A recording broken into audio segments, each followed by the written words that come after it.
She stood outside her own husband's gate. She was holding an ultrasound photo in her trembling hand.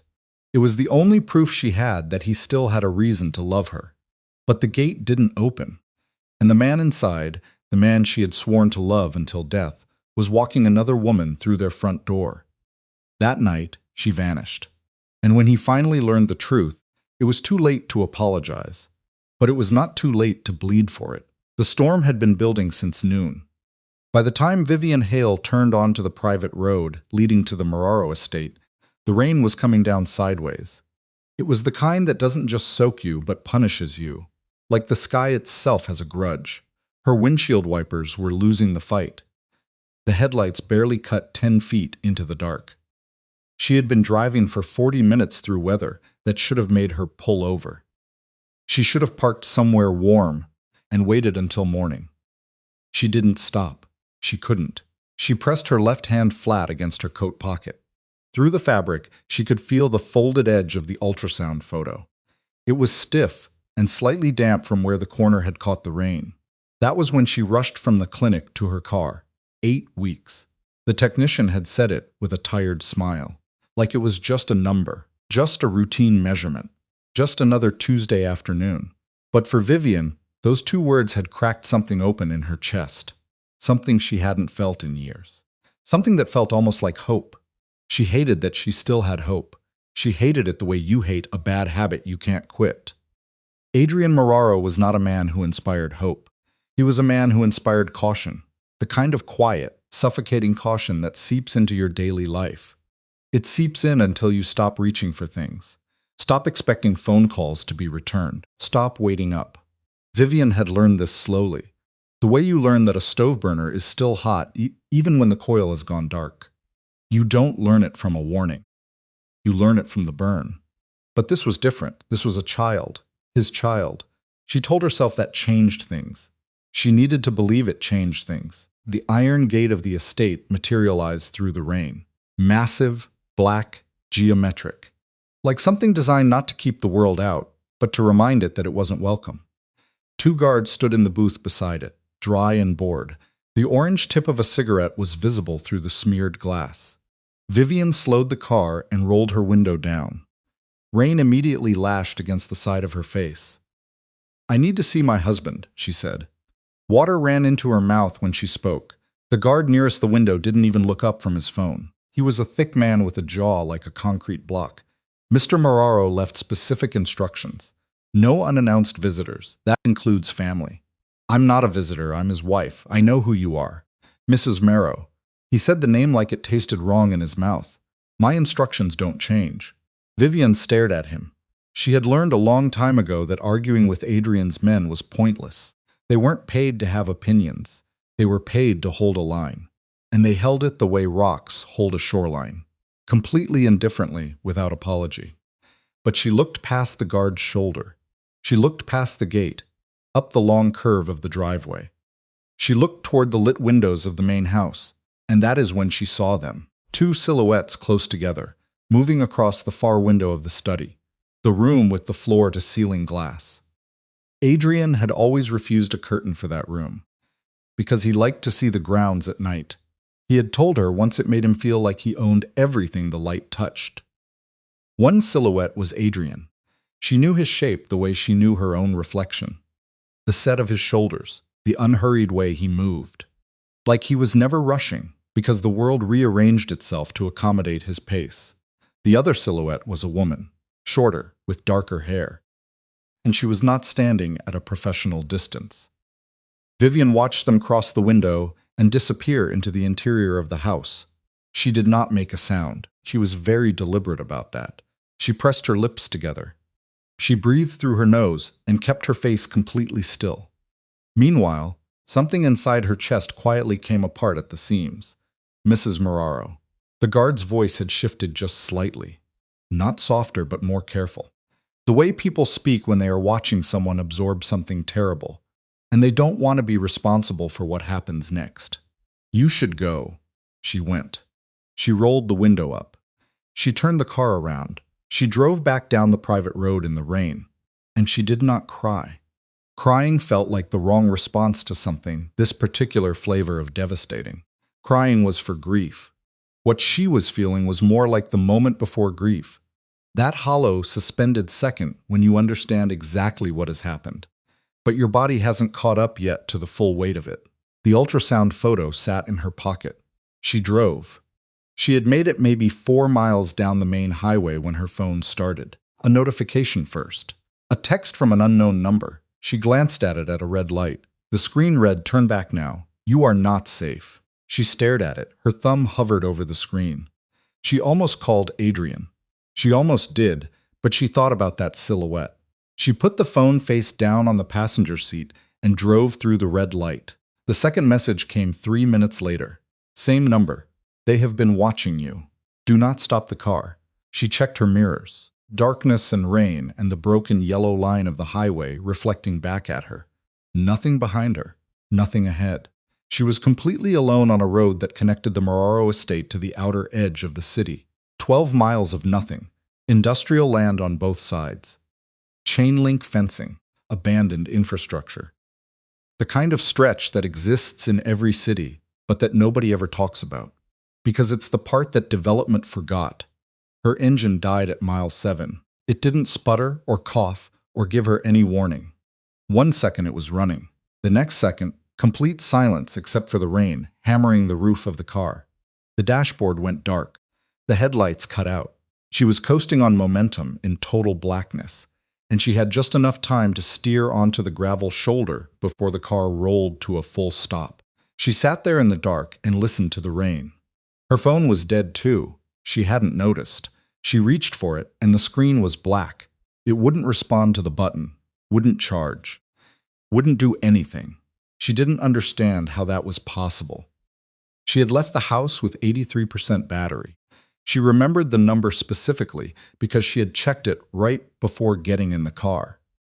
The way she always did since the time she broke down outside the city 2 years ago. She had been stranded with 4% battery and needed Adrien's driver to come find her. Adrien's driver. She almost laughed at that, as if she could call Adrien's driver right now. She grabbed the door handle and pushed it open. The rain hit her like a physical thing. She stepped out into it. Immediately her shoes sank into the soft gravel shoulder. The cold went through her coat, through her sweater, down into her skin within about 4 seconds. She looked up and down the highway. No headlights in either direction. She looked at the tree line on the opposite side of the road. Dense, black. The trees moving in the wind like they were breathing. She heard footsteps on the gravel behind her. She turned around. He came out of the dark from the direction of her car's rear bumper. A man in dark clothing with something over his face. He was moving toward her with the unhurried confidence of someone who had already decided how this was going to go. He was large. Not in an exaggerated way, just solid. The kind of build that tells you immediately that physical resistance is going to be expensive. "Get in the car," he said. Not aggressive. Flat, like he was reading a script he had memorized. "That is my car," Vivien said, because her mouth said things before her brain could organize them into something smarter. "I know." He kept moving toward her. "Get in." She ran. She made the decision in the half-second before he was close enough to grab her. She went left, away from the highway and toward the fence line. Because the fence line was dark, and she understood instinctively that darkness was her only advantage. She heard him behind her. Footsteps on wet gravel turning to footsteps on wet grass as she hit the embankment and scrambled up it. She cleared the fence where it had rusted and bent low. She tore the hem of her coat on a spur of metal, and she hit the tree line at a dead run. The wood swallowed her. She ran until she couldn't hear footsteps behind her. She ran until her lungs were burning, and her feet couldn't feel the ground properly. She had no idea which direction she was facing. She ran until a root caught her ankle and put her down hard onto the forest floor. Hands out, face almost hitting the mud. She lay there for a second, just breathing. The rain was quieter in here, filtered through the canopy, reduced from a roar to a hiss. She could hear her own heartbeat louder than the wind. She pressed the ultrasound photo against her chest through the coat. She lay on the cold forest floor and she breathed and tried to think. Nobody was coming. Not Adrien, not his men. She had driven away from the gate and not told anyone where she was going. It had seemed at the time like dignity, and now felt like the dumbest decision she had ever made. She got up. She started moving slowly in what she hoped was a direction that would eventually lead to a road or a light. Something that was not just trees and rain and dark. She was soaked through. Her hands had started to shake. Not from fear, she told herself, but from cold. Because that distinction felt important right now. Behind her, somewhere back near the highway, she heard a car door close. Then nothing. She kept moving. Adrien Marorrow did not sleep that night. Not because he felt guilty. Guilt wasn't something Adrien experienced the way most people did. It was more that he had a low-grade awareness. A persistent background signal that something had been wrong about the evening, and he couldn't locate the source of the wrongness. He had told himself it was business. He had told himself it was the Voss situation, the loose ends, the unfinished accounting that kept accumulating the way interest does when you ignore a debt too long. He had poured 3 fingers of whiskey and sat in the same study. The floor-to-ceiling windows looked out onto the dark, wet grounds. He had not been able to sit still. Celine had gone to one of the guest rooms without pushing him on it. She was smart that way. Smart enough to understand that Adrien Marorrow was not a man you pushed, and perceptive enough to know that tonight he was somewhere else inside his head. She had touched his arm at the bottom of the stairs and said good night. He had barely registered it. He was on his second glass when Marcus, his head of security, knocked twice on the study door and opened it without waiting. That was protocol. 2 knocks meant something that couldn't wait. "We have got a situation," Marcus said. Adrien looked at him over the rim of his glass. Define situation. A car was found abandoned on the Harwick stretch, highway between here and the city, mile marker 7. Marcus paused. Just a beat, the way Marcus did when he was organizing information that he knew was going to land badly. "It is registered to Vivien." The glass didn't move.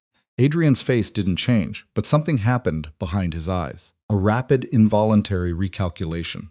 The kind that happens when a fact you weren't expecting enters your understanding of a situation and reshapes everything around it. His wife's car, mile marker 7 on the Harwick stretch, which meant she had been out here tonight. Which meant she had come to the estate. "The gate," he said. She was turned away at approximately 11:40 p.m. Adrien set the glass down on the windowsill very carefully. "On my orders?" "Yes, sir." He said nothing for several seconds. Outside, the rain was finally starting to ease. But the grounds were dark and wet, and the distant fence line was invisible in the black. He had looked through this window tonight and felt like he owned everything the light touched. Right now, he looked through it and felt the particular hollowness of a man who has made a decision he cannot unmake. "Have you reached her?" "Her phone is unreachable. Goes straight to dead." Not voicemail. Dead. Like the device is powered off or destroyed. "Get teams on the Harwick stretch. Full sweep. I want to know every vehicle that was on that road between 11 p.m. and now. I want the car impounded and gone through." Adrien turned away from the window. "And I want to know who turned her away, and exactly what they said to her." Marcus was already on his radio. Adrien walked out of the study, down the corridor, and into the attached garage where 3 vehicles were parked and ready. He didn't call anyone. He didn't put on a jacket. He got into the closest car in the clothes he had been wearing all evening. He drove himself out to the Harwick stretch in the gray hour before dawn. Because there was a part of him, a part he would never have admitted to anyone, that needed to see it himself. Vivien's car was exactly where Marcus had said. Driver's door still closed, passenger window smashed inward, glass on the seat, the interior lights dead, the whole vehicle sitting on the gravel shoulder like a discarded thing. He stood in the rain looking at the broken window for a long time. Then his phone rang. It was Marcus. "Sir, we found something inside the vehicle, in the seat pocket behind the driver's seat." A pause. "It is a photograph. Medical image. Looks like an ultrasound." The rain hit Adrien's face and ran down into the collar of his shirt, and he didn't move. He stood on the gravel shoulder of the Harwick stretch, with the shattered passenger window of his wife's car 3 feet in front of him. He held the phone against his ear, and he did not speak for so long that Marcus said his name twice. "Sir, are you still there?" "I'm here," Adrien said. His voice was completely level. That was the thing about Adrien Marorrow. The worse the situation, the more still he became. It was what made him dangerous. It was what had made him everything he was. Stillness where other men unraveled. But inside that stillness, something was happening that he had no vocabulary for. 8 weeks. He didn't know the number yet, but he understood immediately what the image meant. She had come here tonight not to fight, not to accuse, not to deliver an ultimatum. She had come here to tell him something that would have changed every calculation he had made about his life. And he had left her standing in the rain at his own gate. And then someone had smashed her window and taken her into the dark. "Get me Ren," he said.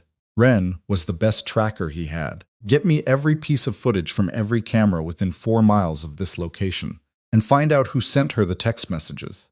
"Yes, I know about them. I will explain later.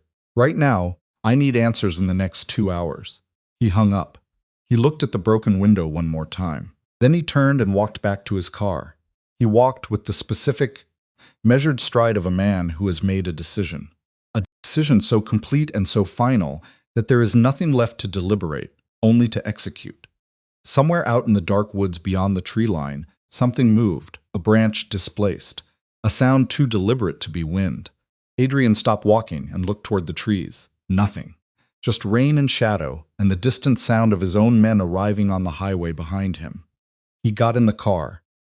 He didn't know yet that the text messages on Vivien's phone had been sent from a device registered to a shell company. A shell company that traced back through 4 layers of deliberate misdirection to a name he had hoped he would never have to hear again. He didn't know that the man who had approached Vivien on the highway had been watching the estate for 11 days. He didn't know that the woman he had walked through his front door that evening had a different last name than the one she had given him. He didn't know any of it yet. But by the time the sun came up over the Harwick stretch and turned the wet asphalt orange and gold, Adrien Marorrow would begin pulling the first thread, and what unraveled from it would drag him into a war he thought he had already finished. Against enemies he thought he had already buried. For a woman he had failed in every way a man can fail someone he loves. And somewhere in those woods, Vivien was still moving, still breathing, still holding the ultrasound photo against her chest in the cold, in the dark. One hand pressed over the thing she had come to tell him, the thing that nobody knew, the thing that was now the only reason she refused to stop walking. She didn't know whether he would come for her. She didn't know whether she even wanted him to. But she kept moving anyway. The sun came up ugly. It came up the way mornings do after a bad storm. Not clean, not clear, but gray and waterlogged. The sky the color of a bruise fading at the edges. The Harwick stretch was lit up with headlights by the time the forensics team arrived. 3 vehicles were parked at aggressive angles on the gravel shoulder, doors open, radios going. Adrien stood apart from all of it with his arms crossed and his jaw set. He watched them process his wife's car like it was evidence of something he wasn't ready to name yet. Marcus came to stand beside him without being called. That was one of the things Adrien had kept Marcus around for. The man understood proximity. He knew when to approach and when to hold back. 15 years of working for Adrien Marorrow had calibrated him precisely. Ren's team swept the tree line as far as the creek bed, Marcus said. They found tracks. Woman's shoe size, moving northeast away from the highway. How far in? Half a mile? Maybe. Then the ground got too soft. Rain took the rest. Adrien didn't say anything. He looked at the tree line, dark even now in the thin morning light. The trees packed close and indifferent. "She was running," Marcus said. "I know she was running." Adrien's voice was quiet, not angry. The kind of quiet that lives on the other side of anger, in the place where decisions get made without emotion contaminating them. "What about the window?" "Smashed from the outside, tempered glass, so it shattered inward onto the seat. Whoever did it used something blunt. We're thinking a tactical baton or similar. Not random, deliberate. One strike, right positioning." Marcus paused. "This wasn't opportunistic, sir. Somebody knew she was going to be on this road. They knew she was going to be turned away at the gate." The words hung in the air between them. Marcus didn't respond to that. There was nothing to say to it that wouldn't make it worse. One of the forensics men was lifting the ultrasound photo from the evidence bag and placing it inside a clear sleeve. Adrien watched him do it from across the gravel. Something moved behind his eyes. Not grief. Not yet. But its predecessor. The thing that comes before grief when you are a man who has trained yourself not to feel things in sequence. "Get me the phone records," Adrien said. "All of them. Every text she received last night. Every call she made. Every tower her phone pinged before it went dark. And I want to know who she saw at whatever clinic gave her that image, already on it. And Marcus." Adrien finally turned to look at him. The woman who came to the house last night. Celine. Marcus's expression didn't change, but something in his posture shifted just slightly. The way a man's posture shifts when he is receiving information he already suspected was coming. "What about her? I want to know everything about her that I don't already know, and I want it before noon." Marcus left without another word. Adrien stood on the gravel shoulder until the forensics team finished. He stood there until the tow truck arrived and took Vivien's car away. It left nothing but a patch of compressed gravel and a scattering of broken glass catching the pale light. He stood there until his phone started ringing with calls he didn't answer. He stood there thinking about the last real conversation he and Vivien had actually had. Words that meant something. He was trying to remember when it was. He couldn't. That was the part that stayed with him as he finally got back in his car. He couldn't remember the last time he had sat across from his wife and heard what she was actually saying. He drove back to the estate with his hands tight on the wheel. His mind was moving through the problem the way it always moved through problems. Cold, systematic, without sentiment. But underneath the system, something else was running. Something he kept trying to push back below the surface, and it kept rising. She had an ultrasound in her coat pocket. She had driven through a storm to show him. She had stood at his gate in the rain, and he had left her there. The estate looked different in daylight after a storm. The grounds were wet and dark. The gravel of the front drive was pocked with puddles. Adrien pulled into the garage and sat in the car for 30 seconds, doing nothing, before he got out. He walked into the main house, through the side entrance. He bypassed the kitchen, where two of the household staff were moving with the careful energy of people who know something is wrong but haven't been told what. He went directly to his office on the second floor. The office was where he thought, not the study. The study was where he presented himself. The office was where the real machinery of his life operated.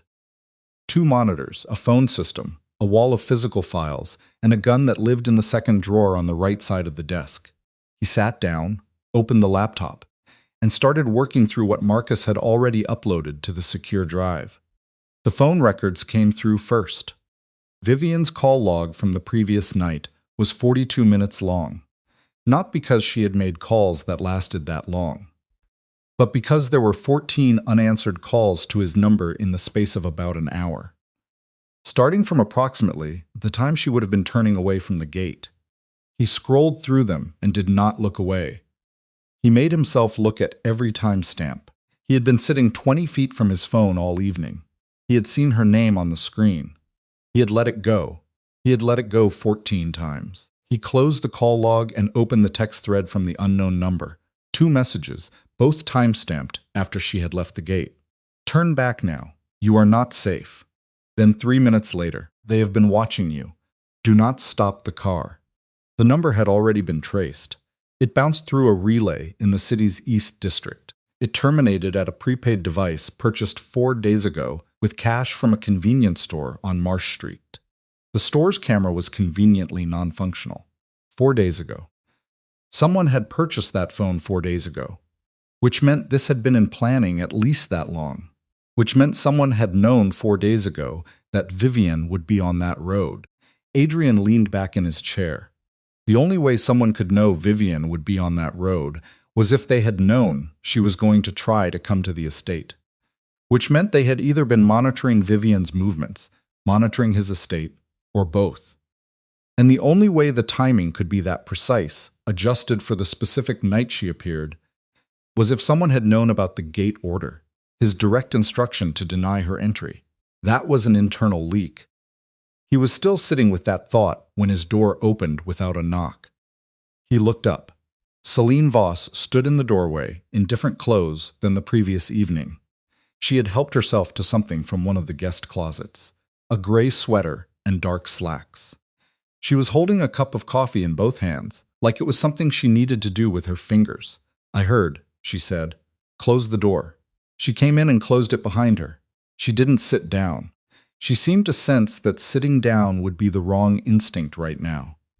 She stood near the bookcase on the far wall and looked at him. She had an expression he had spent several weeks interpreting as composed intelligence. He was now looking at it with entirely different eyes. "Your wife," she said. "I'm sorry. Is there any news?" "How long have you known who I am?" Adrien said. The question landed in the room like something dropped from a height. Celine's fingers moved on the coffee cup. Just a small adjustment of grip. But he had been watching people's hands his entire professional life, and he caught it. "I don't know what you mean," she said. "Then I'll be specific." He opened a file on his desk and turned the laptop around to face her. On the screen was a photograph extracted from a facial recognition pass that Marcus had run at 4 in the morning.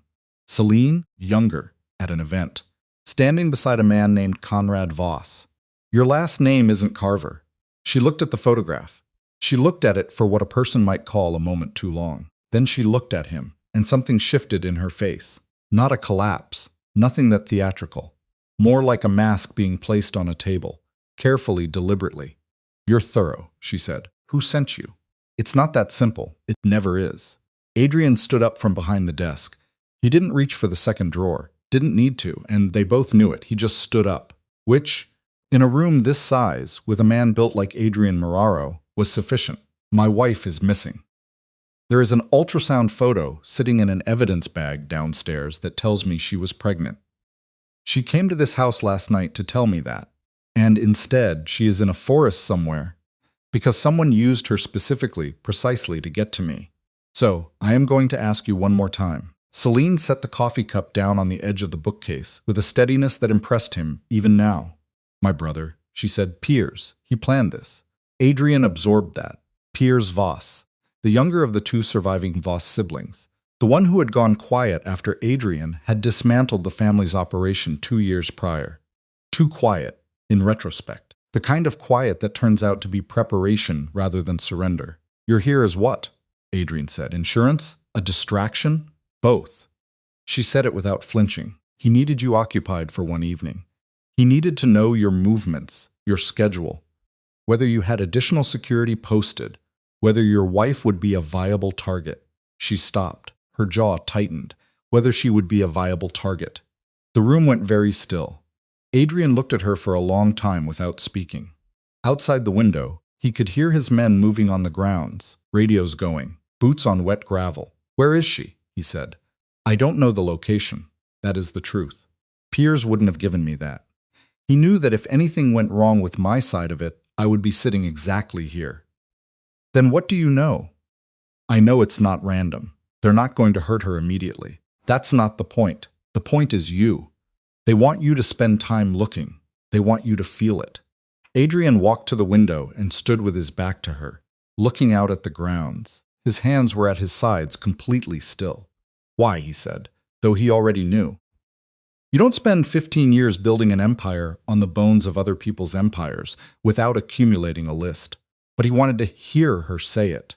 "Your operation against the Voss network cost my family everything," Celine said. "My father died in custody 8 months after you handed the feds what they needed. My mother, she's not relevant. But Piers has been building toward this for 2 years. This isn't about money or territory. It's personal. It always is." He turned back around. He looked at Celine Voss, and he made a decision. He made it in the way that he made all his significant decisions. Quickly, completely. Without second-guessing once the variables were clear. "You're going to help me find her," he said. "And if I don't, then I stop being polite."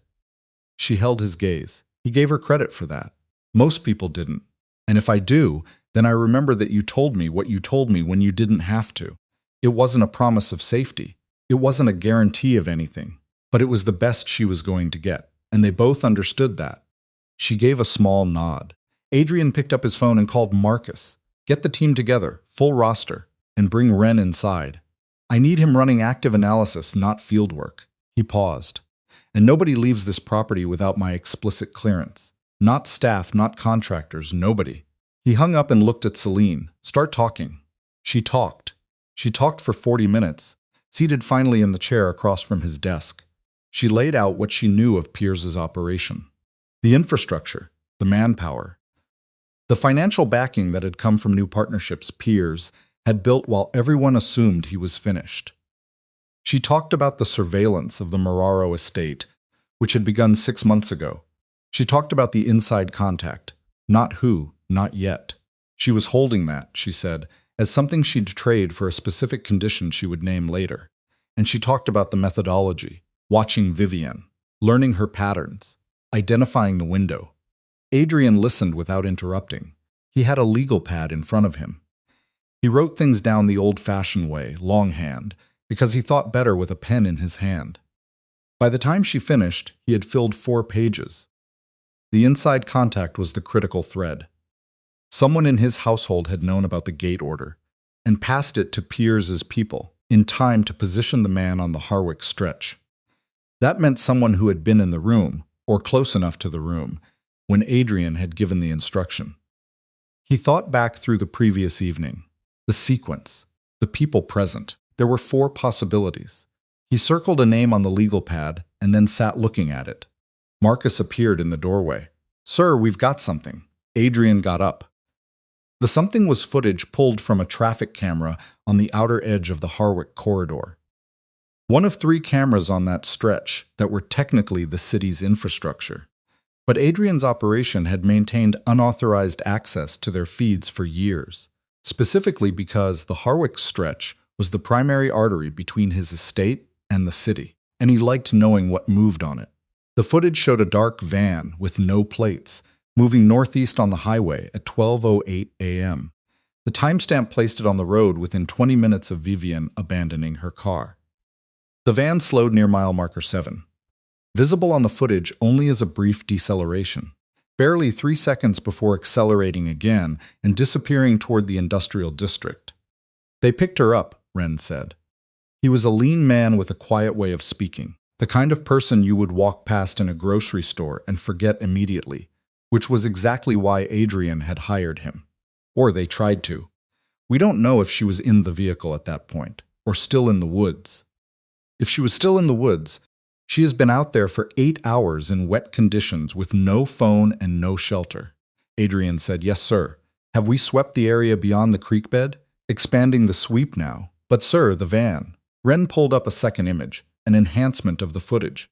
There is a partial plate visible in one frame, rear right corner. We ran it. He paused. The plate is registered to a company called Harrow Logistics. The company's address is a commercial unit in the East District. The unit was leased 8 months ago. 8 months ago. The same time frame Celine had given for the beginning of the surveillance. Adrien looked at the address. He looked at it the way he looked at targets. How many men do we have available right now who can move without drawing attention? Wren and Marcus exchanged a look. 6, Marcus said. Maybe 8 if we pull from the secondary rotation.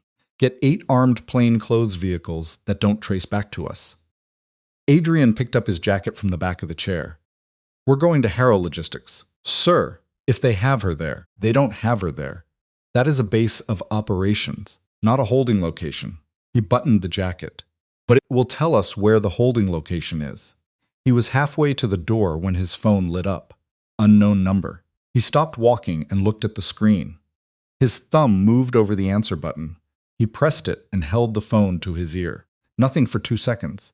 Then a voice, male, unhurried, the particular vocal cadence of someone who has rehearsed being calm. Mr. Marorrow, the voice said. I was wondering when you would start answering your phone.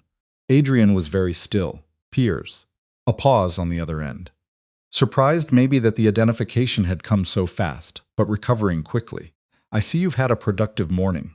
Tell me she's alive. She's alive. She is uncomfortable, but she is alive. That can change in either direction, depending on how the next few hours go.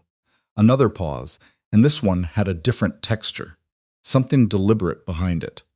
A man placing words with the care of someone who has been planning this conversation for a long time. She's pregnant. Did you know that? 8 weeks. We found the photograph when we brought her in. Adrien's hand tightened on the phone. He didn't speak. Nothing, Piers said. No response to that. Interesting. His tone shifted. Still controlled, but warmer in a way that was worse than coldness. Let me tell you what I want, Mr. Marrow. I want you to feel exactly what my father felt when you handed him to the government. I want you to spend time not knowing. I want you to sit in that house that you built on top of what used to be my family, and understand completely in your bones what it costs when the people you love pay for what you have done. You want to talk about what things cost, Adrien said. His voice was completely level. We can have that conversation in person. We will eventually. A sound on the line. Movement. Something shifting. I will be in touch with instructions. Don't do anything stupid in the meantime. The people watching your estate right now will notice. The line went dead. Adrien lowered the phone. He stood in the doorway of the office and looked at the legal pad on his desk.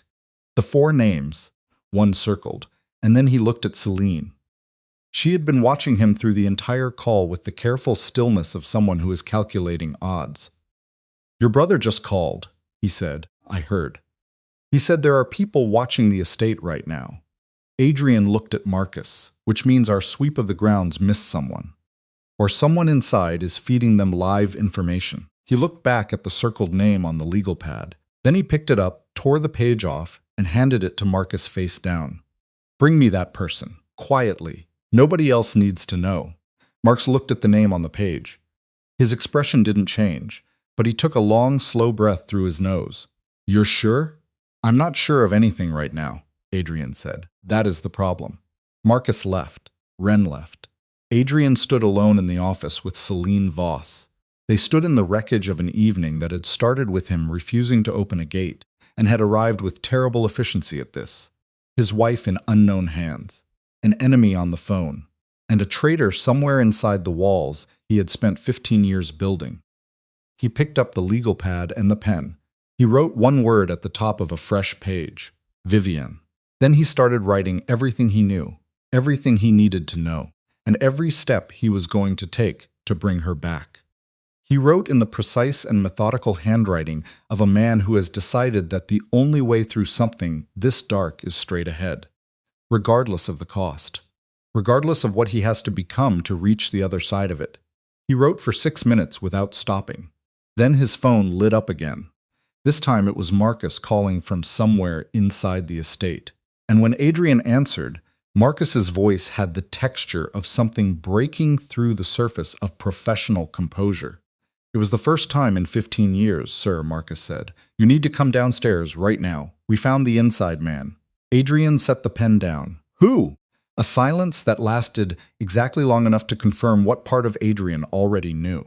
He had known maybe since he had circled the name on the legal pad. Maybe since earlier. Maybe since the whole rotten evening had begun. It is Danny, Marcus said. Sir, it is Danny Ree. Danny Ree, who had been with Adrien for 11 years. Danny Ree, who had been in the room when Adrien gave the gate order. Danny Ree, who had driven Vivien to medical appointments when Adrien couldn't be bothered, who had known her routines, her schedule, the clinic she used, the road she would take back to the estate in a storm because it was the only road she knew. Adrien walked downstairs. Danny Ree was sitting in the basement, not restrained, not yet. He was sitting in a metal chair in the center of the utility room beneath the east wing, the one with the concrete floor and the single overhead bulb. The one with the drain in the middle of the floor that had never been used for anything Adrien needed to explain to anyone. 2 of Marcus's men stood at the door. Danny was sitting with his elbows on his knees and his hands loosely clasped between them. And when Adrien came down the stairs and into the room, Danny looked up at him. His expression was not guilt and not defiance. It was something that lived uncomfortably between the two. The face of a man who has been caught but hasn't yet decided whether to be sorry about it. Adrien pulled a second chair from against the wall. He set it down 3 feet from Danny. He sat in it and said nothing. Danny was 41 years old. He had a daughter in middle school whose name was Harper, and she played soccer. And Danny had once asked Adrien for a Tuesday afternoon off to watch her play in a regional tournament, and Adrien had given it to him without question. He had a hairline that had been retreating for the past 5 years. He had a scar on his left forearm. It was from a situation in the early days of working for Adrien. They had never discussed it afterward, because that was the culture. You did what you did, and you moved forward. You didn't build monuments to it. 11 years. That was the number Adrien kept returning to. How much did they pay you? Adrien said. Danny's jaw moved. He looked at the floor between his feet. It wasn't about money. Then what? A long breath. My daughter. Harper. He said her name carefully. The way you say the name of something precious in a context where it shouldn't be. They had her for 4 hours last month. Did you know that? She was walking home from practice, and they had her for 4 hours. And then they put her back on her street like nothing happened. No ransom call. No message. Just proof that they could. The room was very quiet. The bulb overhead buzzed faintly. You should have told me, Adrien said. And what would you have done? Danny's voice cracked on the last word. Not from grief. From the pressure of something long compressed, finally finding an exit. He looked up. His eyes were red at the rims, but dry. What would you have done, Adrien? You would have put security on her. You would have moved her, and they would have known I had told you. And the next time it wouldn't be 4 hours. They made that very clear. So you gave them Vivien instead. The words landed in the room and stayed there. Danny flinched, a small, full body movement, like something had struck him from the inside. He looked back at the floor. I gave them access, the gate order, her schedule, the clinic she used. That is all I did. That is all. Adrien's voice stayed level. He had an extraordinary capacity for that, for keeping his voice level precisely when it should not be. And the effect it produced was worse than shouting. It made the other person feel the weight of what was being said, without any of the noise that might dilute it. You gave them her schedule, the clinic she used, the road she would take home. He paused. She is 8 weeks pregnant, Danny. Did they tell you that? Did that information come through your hands too? Ask me. Danny put his face in his hands. Look at me. He looked up. His face was broken open in a way that was not quite remorse, and not quite shame, but something older and uglier. The specific devastation of a man who made a choice he could defend in the moment and cannot defend in retrospect. Where are they keeping her? Adrien said. I don't know. I swear to you, I don't know. They never told me the operational side. I was the feed. Information going out. That is it. They compartmentalized everything. Who did you report to? A man named Kale. I never had a surname. We communicated through a dead drop system, a messaging platform that self-destructs. I have the login credentials. Adrien stood up. He looked at Danny for a moment. Just looked at him, cataloging him. The way you look at something that has changed irrevocably and will never be what it was. Then he turned to Marcus at the door. Get Ren down here with a device. I want every message Danny ever sent through that platform in the next 30 minutes. He started for the stairs. Adrien. Danny's voice came from behind him. Adrien stopped but didn't turn around. I'm sorry. I know what that is worth. But I need you to know that I am. Don't, Adrien said. He said it quietly, facing the stairs. Just don't. He went upstairs. He went to the kitchen. It was the room he never used for anything except passing through. He stood at the counter and put both hands flat on the cold surface. He looked at the tile and breathed. The household staff had made themselves invisible. There was nobody in the kitchen, nobody in the corridor visible through the doorway. The estate had taken on the particular silence of a place where everyone knows something is happening, and has collectively decided that visibility is a liability. 11 years he had eaten meals across the table from Danny Ree. He had trusted him inside the estate, inside the operational layer, inside the perimeter of Vivien's daily life. And Danny had taken that trust and used it as currency with people who had used the purchase to build a trap around a pregnant woman on a storm-drenched highway. He straightened up. He went back to work. The messaging platform credentials yielded 43 exchanges between Danny and a user, identified only, as C. Ren worked through them in 22 minutes, pulling the metadata and reconstructing the timeline. The communication stretched back 9 months.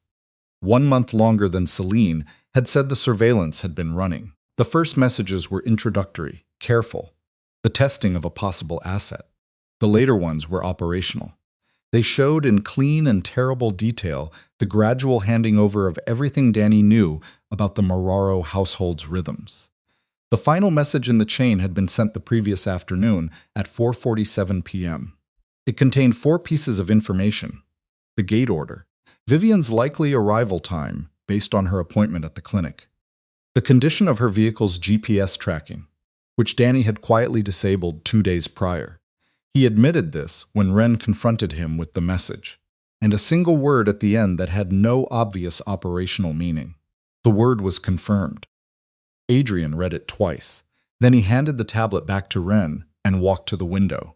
Outside, his men were moving in the perimeter in the thin midday light. Professional, armed, disciplined. The infrastructure of something he had spent 15 years building, currently deployed in service of finding the woman he had spent those same 15 years failing to prioritize. He was still at the window when Celine came to find him. She moved into the room without announcing herself. She stood a few feet behind him and said the word. At the end, confirmed. Do you know what that means? Tell me. It means the primary location was activated. She paused. Piers has multiple sites prepared for this. The word was a signal that the operation had progressed to the next phase, and the primary location should be ready. Another pause, longer. I know the primary location. Adrien turned from the window. He looked at her with the particular attention he reserved for moments where the information being offered was either the most valuable thing in the room or a weapon pointed at him dressed up as a gift.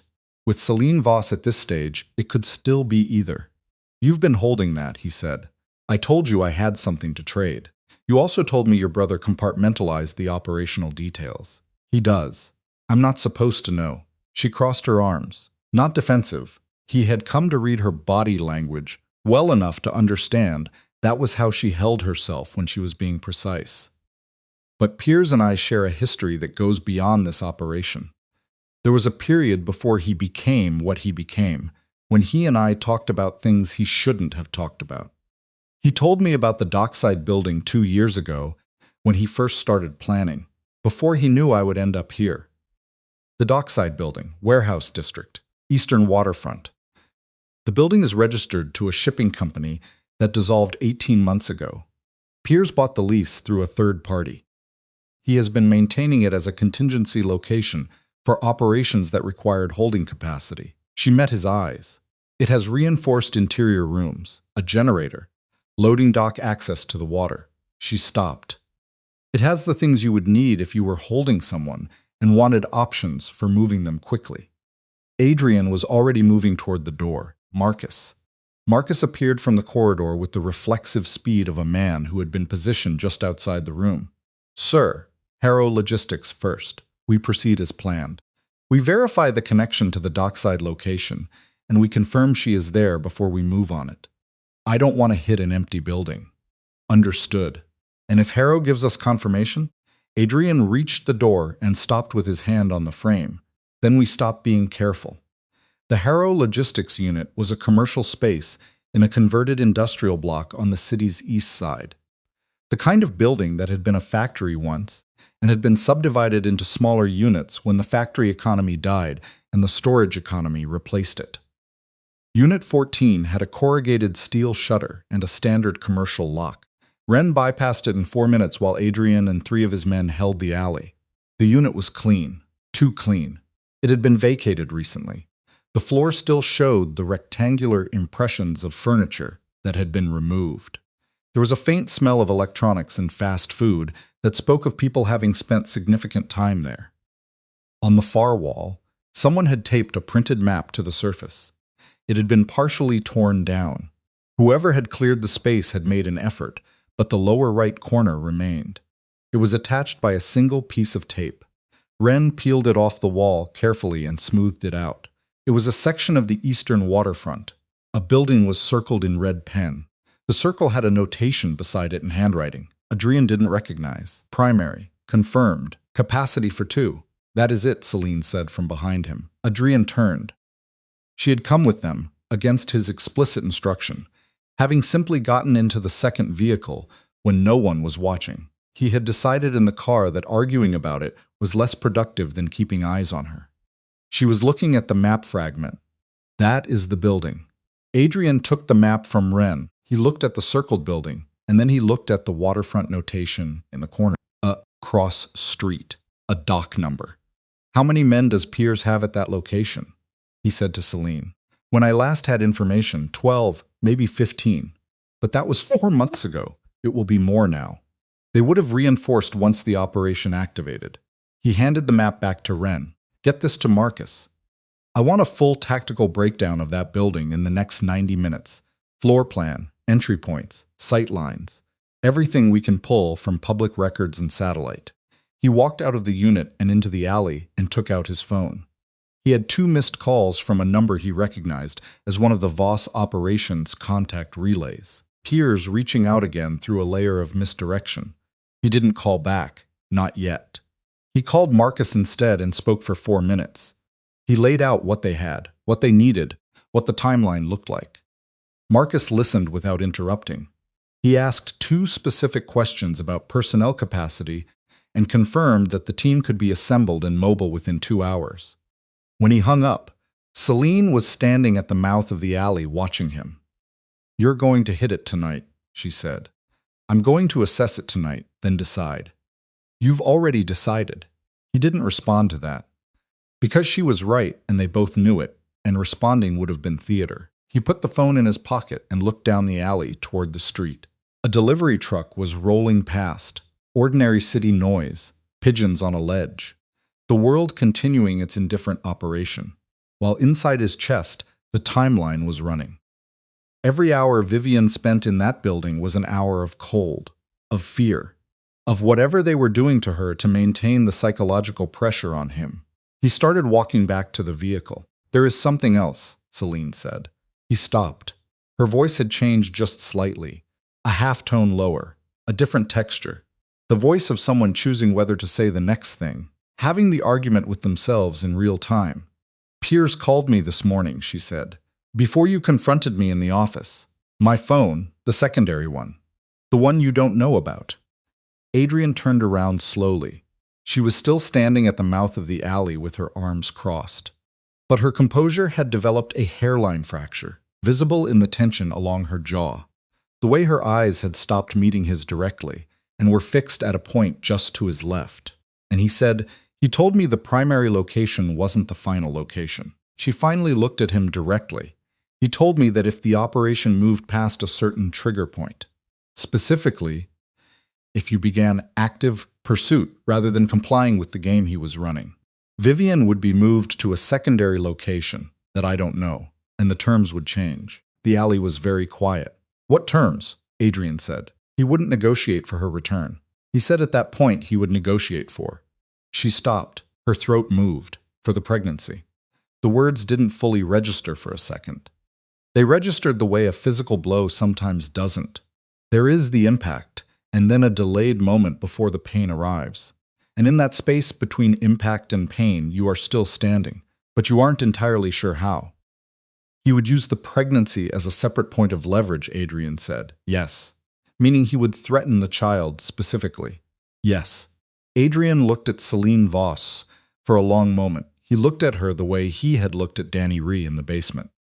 Cataloging, reassessing, recalculating the distance between who she had presented herself as and who she actually was.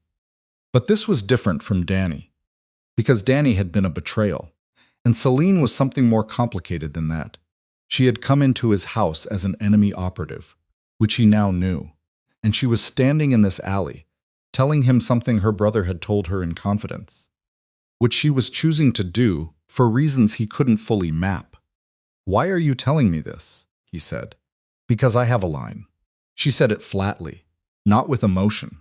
With the particular flatness of someone who has located their limit and is describing it with clinical accuracy. What my family lost because of you, I'm not going to pretend that doesn't matter. Piers has a right to his grief. He has a right to want you to feel what we felt. She paused. He does not have a right to use an unborn child. Adrien breathed. So the trigger point, he said. The condition that causes them to move her and change the terms. What specifically triggers it? Any direct move against the primary location, any visible mobilization of your team. If they see you coming, they move her, and the child becomes the leverage instead of her. Yes. He looked at the wall of the alley. He looked at the brick and the graffiti, and the water stain from the previous night's rain running in a long line down from a broken gutter above. He thought with extraordinary clarity and speed, the way he always thought when the variables were worst. And what he arrived at within about 40 seconds was not a solution. It was the shape of an impossible problem, which was its own kind of information. A direct assault on the primary location, which he had been building towards since sunrise, would trigger the relocation, which meant Vivien would be moved to a location he couldn't find, and the threat would shift to the pregnancy, and he would have less leverage and less information than he had right now, which was already not enough. But waiting, continuing to play the game Piers was running, showing up at false locations, burning hours while Vivien sat in a reinforced room in a waterfront building in her condition. That was its own form of damage accumulating with every hour. He had no clean move. For the first time in 15 years of operating in a world that rewarded decisiveness, Adrien Marorrow was standing in an alley with no clean move. He picked up his phone. He scrolled to the Voss contact relay number. He stared at it. His thumb hovered. Then the phone rang. Not the relay number, his own number. His personal, clean, supposedly untraceable line that almost nobody had. The screen showed unknown. He answered. "You found the map," Piers said. Not a question. His voice was warmer than it had been in the morning call, which was worse than coldness in exactly the way it was designed to be. "That was faster than I expected. You should be proud of your team. Tell me what you want. I told you what I want. I want you to feel it. You want something concrete. People like you always do." Adrien kept his voice level. "Name it." A pause. The sound of movement on the other end. Not Piers moving, but background movement. Multiple people. The ambient sound of an interior space with hard surfaces. A warehouse, possibly. "There is a man named Adrien Marorrow," Piers said. "He has information that belongs to my family. Your organization confiscated it during the operation 2 years ago. Financial records, account structures. The kind of documentation that in the right hands could rebuild something from nothing." Another pause. "I want it returned." "Adrien Marorrow is in federal custody." "I know where Adrien Marorrow is. You have relationships with people who have access to federal custody." A beat of silence. "Don't insult me by pretending otherwise." Adrien said nothing. 24 hours, Piers said. "You arrange access to FAR and ensure the transfer of the documentation. In exchange, I return your wife to you unharmed, and we conclude our business." His voice shifted, dropping, becoming almost conversational, the tone of a man delivering the part he has been saving. "If you don't, or if I see your people moving toward any location you may have identified, then we move into the next phase of negotiations, which will involve the question of whether your child gets to be born at all." The line went dead. Adrien lowered the phone. Celine was watching him from 3 feet away. She had heard enough of it from his side to understand the shape of it. She said nothing. Adrien stood in the alley in the pale afternoon light with the phone in his hand. He had the map fragment in his jacket pocket, and the name Adrien Marorrow was running through his mind, and he understood with absolute clarity that the game Piers was playing was not a negotiation. It was a dismantling. Every move available to him had been anticipated and blocked, or turned into a lever for Piers to pull. The demand for FAR's documents was designed to be impossible, not because it was actually impossible, but because fulfilling it would expose Adrien's federal connections, unravel years of carefully maintained legal insulation, and hand Piers something he could use to detonate Adrien's operation from the outside long after this situation was resolved. Piers hadn't come for a trade. Piers had come to watch him burn down everything he'd built in order to save the one person he'd never valued properly until she was gone. Adrien put the phone in his pocket. He walked to the vehicle. He got in and sat in the driver's seat and looked at the steering wheel. Rin and the others were in the second vehicle waiting. Celine got in on the passenger side and pulled the door shut and waited. After 30 seconds of silence, Adrien started the car. "I'm not getting far," he said. "I know," Celine said. "And I'm not waiting 24 hours. She looked at him. "If we hit that building tonight," he said, "and they move her, what does Piers do with the secondary location? Does he use it for the full duration, or is it a transit point? Celine thought about it. Transit.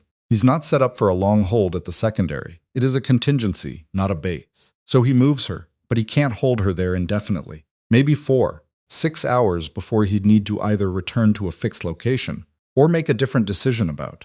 She stopped. About the pregnancy. Adrien finished. He said it without flinching. He had learned in the past few hours that flinching costs time he didn't have. So, if we hit the building tonight fast enough, and we have people positioned at every viable transit route from that location, every dock, every road, every vehicle exit, you'd need to know all of them in advance. Do you know them? A long pause, the longest she had given him. Some of them. Then between what you know and what my team can identify from the building's records in the next 2 hours, we build as complete a net as we can. He looked at her, and we accept that we might not catch every thread, and we go anyway. Celine held his gaze. If you miss one exit route, I know. If they get her to the secondary and Piers makes the call, I know. His voice was harder now. Not loud, but dense the way iron is dense. Heavy without effort. I know what I'm risking. I know exactly what I'm risking. He looked through the windshield at the gray afternoon street. But sitting still is also a risk. Every hour in that building is a risk. Every hour his people are alone with her. He paused. I left her outside in a storm because I didn't want to be interrupted. I am not making another decision by choosing comfort over action. The car was quiet. Then Adrien put it in drive and pulled out of the alley. Behind them, the second vehicle followed, and the afternoon moved around them with its ordinary noise. And inside the car, the silence had the quality of a decision being sealed, irreversible, total. The point beyond which a man cannot step back and claim he didn't know what he was choosing. He drove. And somewhere in the waterfront building, in a reinforced room with a generator humming through the wall, Vivien Hale sat on a concrete floor with her arms wrapped around herself and her eyes open in the dark. And she counted her breaths the way she had read somewhere you were supposed to do. And she did not let herself think about whether the door was ever going to open. Because thinking about that was how you stopped functioning. And she had decided, with the particular ferocity of someone who has no other tools available, that she was not going to stop functioning. She pressed one hand flat against her abdomen. She breathed. She waited. The tactical breakdown of the waterfront building took 91 minutes. Wren pulled everything available. Commercial satellite imagery, decommissioned Port Authority floor plans from when the building had been a functioning cold storage facility, utility records showing active power draws that confirmed the generator Celine had mentioned, and 3 years of street-level photography from a mapping service that had last updated the block 8 months ago. He spread it across the desk in the estate's operations room. He built a picture of the target the way a surgeon builds a picture of a body before cutting into it. Methodically, without rushing, because the cost of missing something at this stage was paid later in a currency nobody wanted to spend. Adrien stood over the desk and did not rush him. The building had 4 entry points. Loading dock on the water side, large, accessible, the obvious approach, and therefore the most heavily watched. 2 standard doors on the street-facing side, north and south ends of the building, and a service access on the eastern wall, partially obscured by a neighboring structure that appeared in the original Port Authority plans, but had been built over in a renovation sometime in the past decade. Whether that access still existed behind the newer exterior was unknown. If the service access is still there, Wren said, tapping the eastern wall on the plan, it is our cleanest point of entry, covered from sight lines on 3 sides. The neighboring structure gives us approach cover for the last 40 feet. And if it's not there, Marcus said, then we're committed to a 2-point breach on the street-facing doors simultaneously, with a feint at the loading dock to split their attention. Wren looked up. Which works, but it costs us the element of surprise on the primary entry because the loading dock feint has to be loud enough to pull focus. How loud? Adrien said. Loud enough that they are looking at the water when we come through the doors. Adrien looked at the map for a long moment. He looked at the reinforced interior rooms that Celine had described, centrally located based on the original floor plan, which put them as far from every exterior wall as the building's dimensions allowed. Smart placement. The kind of placement that said whoever had designed the operational layout of this building had done it with a specific purpose in mind and had taken the time to do it right. "She's in the center," he said. "Most likely," Ren said. "Maximum distance from any breach point. Maximum reaction time for them if we come through the walls, which means we need to move fast from the entry point to the interior. No clearing room by room, straight to the center. Establish control of the holding area first, then expand outward."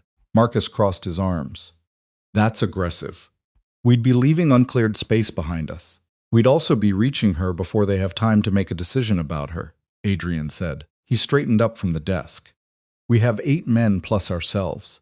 I want 4 on the primary breach, 2 on the secondary approach as containment, and 2 positioned at the dock as the feint team." He paused. "I'm going through the primary with the first 4. Marcus looked at him, not with surprise. Marcus had stopped being surprised by Adrien's decisions years ago, but with the careful attention of a man calibrating how hard to push back. "Sir, I'm going through the primary," Adrien said again. Not louder, just final. Marcus closed his mouth. Celine was in the corner of the room, having absorbed the entire briefing without speaking. She spoke now. "The transit routes. You said you needed them. What do you have?" She came to the desk and looked at the map. She was quiet for a moment, studying the street grid around the waterfront building, and then she pointed. Piers would use one of 2 options if he moved her. The loading dock access to a water transit. There is a channel behind the building, tidal, navigable at night, or the service road on the north side that connects to the freight corridor. There is a truck depot 2 blocks north that he has access to. She looked up. Those are his patterns. He doesn't improvise. He uses infrastructure he has already confirmed. So we seal the channel and the freight corridor, if you can do it without triggering their perimeter surveillance. Adrien looked at Ren. "Can we? If we position before full dark. Once they have active watchers on post, placing people near the channel will register." Ren checked his watch. "We have about 2 hours before dark. We move 2 men to the channel now, 2 to the freight corridor, and they hold position quietly until the breach team initiates. Then that is what we do." Adrien picked up his jacket. "We move in 2 hours. The next 2 hours were the particular kind of controlled chaos that looks like calm from the outside. Men checked weapons, loaded vehicles, communicated in the clipped shorthand of people who have worked together long enough to compress full sentences into single words or gestures. Adrien changed into dark clothing, not tactical gear, nothing that would read as military from a distance, just dark pants, dark shirt, the kind of unremarkable dark that lets you move through a city at night without generating the specific silhouette of a man who is about to do something violent. He went to the office alone for 7 minutes before they left. He stood at the desk and looked at the legal pad where he'd written Vivien's name that morning. He had filled 6 pages since then. He tore the page with her name off the pad and folded it and put it in his jacket pocket. It was not something he could have explained to anyone and didn't try to. He called no one. He left no message. He walked out of the office and went downstairs and got into the lead vehicle. The waterfront district at night was the kind of dark that cities manufacture in their industrial zones. Not the natural dark of absence, but the deliberate dark of spaces that have chosen not to be seen. Sodium lights at long intervals, chain link topped with wire, the smell of brine and diesel, and the particular rot that comes from water sitting against old concrete for decades. Adrien's team arrived in 3 vehicles from 3 different directions over a 15-minute window. Parking at distances that looked incidental, they assembled on foot in the shadow of the neighboring structure's eastern wall. 8 men. Adrien, Ren, coordinating from a position 2 blocks back with a radio and the building's floor plan on a tablet. Nobody spoke above a murmur. Adrien put his back against the neighboring structure's wall. He looked at the 40 feet of open ground between the building's eastern face and where he was standing. The exterior showed no modification over the original plans. Raw concrete, no windows at ground level, a rusted service door at the midpoint that was either sealed from the inside or accessible. The question that had been unanswerable from the outside was about to get answered. Marcus moved to his left shoulder. "Faint team is in position at the dock," he said barely above a breath. "Containment is set at the channel and freight corridor." Adrien nodded. He looked at the service door and made the decision that had been building since the alley, since the kitchen counter, since the gravel shoulder on the Harwick stretch in the gray morning. He made it the way he made all his final decisions, completely without remainder. "Go," he said. The feint at the dock was not subtle. It was not designed to be. Two of his men at the waterside created the kind of disturbance that a perimeter watcher couldn't responsibly ignore. Engines, light, sound. The suggestion of a vehicle attempting the dock approach. It lasted approximately 20 seconds before it was designed to abort. But those 20 seconds were what Adrien was spending on the eastern wall. The service door was not sealed. It was locked with a standard commercial deadbolt that had been added externally. Not part of the original structure, added by whoever had prepared this building for its current use. Marcus had the door open in 8 seconds, with a tool that made no more sound than a key would have. They went in. The interior was dark and smelled of salt and old refrigerant from the building's cold storage past. The floor plan had been accurate. Open space immediately inside. A grid of structural columns extending toward the center, the ceiling high and lost in shadow. Somewhere ahead, the hum of a generator that Celine had described, and beyond that, visible as a faint line of light beneath a door at the building's center. A room that was occupied. They moved fast, not running. Running makes noise. Running is panic. Moving with the specific speed of people who have done this before, who understand that velocity and silence are not opposites if you've trained enough, flowing between the columns with weapons up and eyes moving. The first guard was at the 9 o'clock position from the entry, sitting on a crate with his back to the eastern wall. He saw them at the same moment. Marcus reached him, and he got one hand toward his radio before Marcus put him down without a sound. The man crumpled and Marcus caught him and lowered him to the concrete, and they kept moving. The second guard was the problem. He was positioned directly in front of the central door. Standing, not sitting, with a radio in his hand. And he had heard something or felt something, or simply had the professional instinct that makes certain men harder to approach.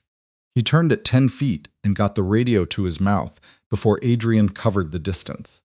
Adrien put him against the column and got a hand over the radio before the transmission went through. The struggle was brief and ugly and close. The kind of close-quarters physical exchange that is nothing like cinema. That is all elbows and weight and the hot smell of another person's exertion against your face. Adrien was larger and had the element of partial surprise. He ended it. His breathing was elevated when he straightened up. He registered that without judgment and brought it down deliberately, 2 long controlled exhales, because what was behind that door was going to require him to be still. 3 of his men took positions covering the approaches. Marcus moved to the door. Adrien stood with his hand on the handle. From inside the room, no sound. He opened it. The room was approximately 20 feet square. Concrete walls, a cot against the far wall, a bucket. A single work light on a hook that threw yellow across everything. A woman sat on the cot, with her knees pulled to her chest and her arms wrapped around them. Her eyes already open, already watching the door, because she had been listening to what was happening outside with the hyper-alert attention of someone who has nothing else to do. Her eyes found Adrien in the doorway, and for a long moment neither of them moved. Vivien looked like she had been through something. Her hair was matted. Her face was pale in the work light's yellow. There was dried mud on her hands and her forearms from the forest floor. Her coat was torn at the hem where she'd caught the fence on the highway. She had a cut on her left cheekbone, shallow from when she had fallen in the woods, and it had scabbed over dark. She looked like she had been through something, and she was still completely upright. She stared at him. Her jaw was set. Her eyes were dry. "You came," she said. "Just that." "I came," Adrien said. He moved into the room. She uncurled from the cot and stood carefully. "The way you stand when you've been sitting in cold for too long, and your muscles have locked." He reached her and put his hands on her face and looked at her, and then pulled her against him. She let him. He held her with his arms fully around her and his face in her hair. He said nothing, because there was nothing to say that was adequate, and he had the self-awareness to know it. She had her fists in his shirt.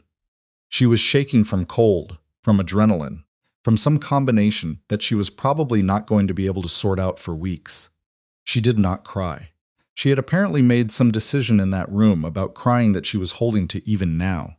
After 4 seconds, he released her. There was no time for more. Can you walk? Yes. We need to move right now. I know. She looked at him with the direct attention she'd always had. The thing about Vivien that had drawn him to her in the first place, and that he had subsequently done everything possible to waste.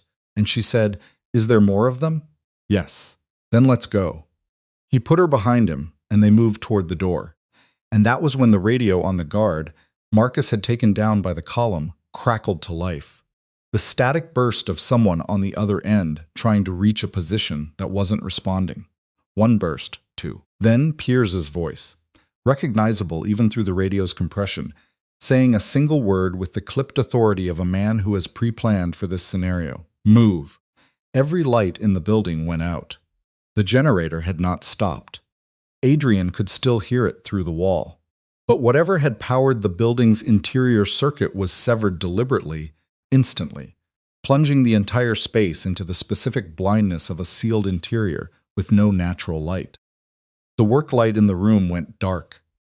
The faint glow from the dockside that had been visible through the high windows disappeared. From across the building in the dark, he heard footsteps, multiple, moving fast. "Flashlights," Adrien said, and his voice was level even now. And the men responded within 2 seconds, beams cutting across the open space. And in the sweeping light, Adrien saw what was happening. 3-4 men emerging from a secondary interior space he hadn't identified in the floor plan. A room behind the holding room that the Port Authority plans had marked as decommissioned refrigeration, which it apparently was not. Celine had said 12, maybe 15. He could see 8 in the first 3 seconds. Marcus, left flank, take 2 men. Hold the column line. Sir, go. The next 90 seconds were the kind of time that expands and compresses simultaneously. That elastic quality of violence where individual moments crystallize with complete clarity while the sequence around them blurs. Adrien kept Vivien behind him, with one hand pressed back against her sternum as they moved toward the eastern exit. He used the other hand for what the situation required. And the sounds the building made during those 90 seconds were not the sounds of a clean operation. They were the sounds of a close and brutal and insufficiently planned engagement with people who had prepared for exactly this. He took a hit on his left shoulder. Not a bullet, a strike from something blunt in the dark. A man who came from the wrong angle at the wrong moment. The impact drove him sideways into a column. He felt something in his shoulder object loudly, not in the way that stops you, just in the way that narrows your attention down to a single bright point of pain that you acknowledge and set aside, because setting it aside is the only available option. He set it aside. They made the eastern door. 4 of his men accounted for, 2 still somewhere in the dark interior, positions unknown. He couldn't wait. He pushed Vivien through the door into the cold air of the alley. He turned and held the door until Marcus came through with 1 man behind him, and then he let it go and they moved. The alley behind the building connected to the service road. They were 40 feet down it, Vivien moving faster than he would have expected given everything, when Ren's voice came through the earpiece. "Boss, channel side, they've got a boat." Adrien stopped. "Is it moving?" "Not yet. 3 men loading. I see a case, equipment case, big. The documentation." Celine's voice. She was still with Ren, still 2 blocks back, and she came through the radio with an urgency that was different from anything he'd heard from her before. "Adrien, Piers is at the channel. He came personally." Marcus grabbed Adrien's arm. "We have her. We walk. We're done." Adrien looked at Vivien. She was breathing hard, her hand on the alley wall for balance, watching him with those direct eyes. "Go," she said. "Vivien, I heard Piers is at the channel." She straightened up from the wall. "Go, Adrien. End it." He looked at her for 1 second, 1 full second, the length of a breath, the length of a decision. He looked at Marcus. "Get her to the vehicle. Don't stop. Don't wait. Drive." He looked at Vivien 1 more time. "Don't forgive me yet." She almost said something. He turned before she could. He ran.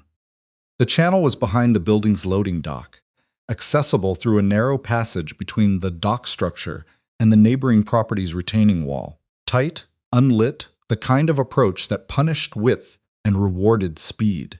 Adrien hit it at a run and came out on the channel side to find exactly what Wren had described. A low-profile boat against the dock. 3 men working quickly under handheld lights. And at the center of the activity, standing with his back to the building and his face toward the channel water, a man Adrien had never met in person, but whose photograph he had looked at enough times to recognize immediately. Piers Voss was shorter than Adrien had expected, compact, dark-haired, in his late 30s, with the kind of face that had been handsome once and had been made angular by the years since. He was wearing a heavy jacket against the waterfront cold. He was not holding a weapon. He turned when Adrien hit the dock planking and looked at him with an expression that was impossibly calm. "Faster than I expected," Piers said. The 3 men by the boat had all turned, all armed. 2 of them were bringing weapons up, and Adrien's own weapon was already leveled. The geometry of the situation was one he had been in before. The specific arithmetic of a man alone against multiple armed people in an open space. The arithmetic was not favorable, but it was not impossible if the man alone was precise and fast and absolutely willing. "Tell them to hold," Adrien said. "Why would I do that?" "Because I'm going to give you the choice before I stop giving choices." Piers tilted his head. Behind him, the channel water moved darkly, and the boat rocked gently against the dock. One of the armed men, the one on Adrien's right, the more dangerous angle, shifted his weight forward. Adrien shifted his aim. "My wife is out of the building," Adrien said. His voice was completely steady despite the pain hammering through his left shoulder with every heartbeat. "Your inside man is in my custody. Your primary location is burned. The freight corridor and the channel are both covered." He paused. "Whatever you thought you had at the beginning of tonight, you don't have it anymore." Piers looked at him. The calm on his face did not break. It was genuine calm, which was more unsettling than performance. Because genuine calm in this moment meant this man had already accepted an outcome that Adrien hadn't fully mapped yet. "You're right," Piers said. "I've lost the structural advantage." He took a single step toward Adrien, across the dock planking. The 2 armed men held position, not because of Adrien's weapon, but because Piers hadn't given them the signal. "But I want to ask you something man to man, before this concludes." "No. Do you know what my father said?" I said no. Adrien's voice was hard as iron. "I'm not standing here while you eulogize. You had her in a concrete room. You threatened my unborn child. We don't have a conversation that puts a frame around that." Piers stopped moving. Something shifted in his face. Not the calm breaking, but a threat of something else appearing beneath it. Something that had been there since the beginning of the evening. Maybe since the beginning of the 2 years he'd spent building this. And that was now encountering the limit of what planning can provide when the plan has come apart. "You took everything," Piers said. His voice was still controlled but thinner now. "You took my father, my family's work, our name. You handed it to men who had made the same kind of deals you make every day, and you called it justice. You." The man on Adrien's right moved, not a full lunge, a shift, a repositioning. The preliminary motion of a man who has been given a signal Adrien hadn't seen Piers give. Some micro-gesture Adrien had missed. And in the fraction of a second where that motion registered, Adrien made the calculation that the situation had been making itself toward since the moment Piers turned around on this dock. He fired. The shot hit the man on the right in the shoulder, and he went down sideways against the boat. The second armed man fired almost simultaneously, the shot going wide, punching into the dock structure behind Adrien because the man was not as fast as he needed to be. And Adrien was already moving. Dropping to one knee on the dock planking, which saved his life because the shot passed through the space his chest had just vacated. One of his men, the containment position on the channel Adrien had forgotten they were close enough, came through the passage behind him. And the engagement on the dock became something different. No longer a man alone against 3, but a split engagement with the arithmetic suddenly revised. Piers ran. He went for the boat. He was fast, faster than his compact build suggested. The speed of a man who has planned his exit route and knows every step of it. He cleared the dock edge and hit the boat's deck and reached for something. A control panel. The ignition. And for 2 seconds, he was going to make it. Adrien crossed the dock at a full run, his left shoulder screaming, and his vision narrowed to a tunnel. He reached the boat's edge as the engine caught and threw himself onto the deck. The impact was not graceful. It was the impact of a large man landing badly on a moving surface. One hand catching the gunwale, one knee hitting the deck. The pain in his shoulder going from loud to deafening. Piers turned from the control panel. He had a weapon now, drawn from somewhere in his jacket. They were close. Too close for either of them to use it cleanly, and they both knew it. They were close enough that Adrien could see his face with complete clarity in the dark. The boat was moving, pulling away from the dock, with the two of them on it. The dock receding behind them and the channel water opening up ahead, black and cold and deep. Adrien's men on the dock could not follow and could not safely fire without hitting him. And Piers knew all of this. End of choices, Piers said. His hand tightened on the weapon. Adrien looked at him across 18 inches of rocking deck, his left arm not fully responding, his lungs burning from the run and the shoulder and the dock impact.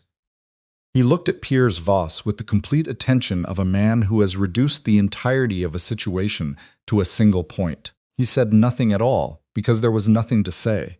There was only what happened next. The boat hit the channel's center current and lurched. The lurch was small, a natural shift in the water's flow where the channel met the deeper basin. But on a moving deck with two men already off balance, it was enough.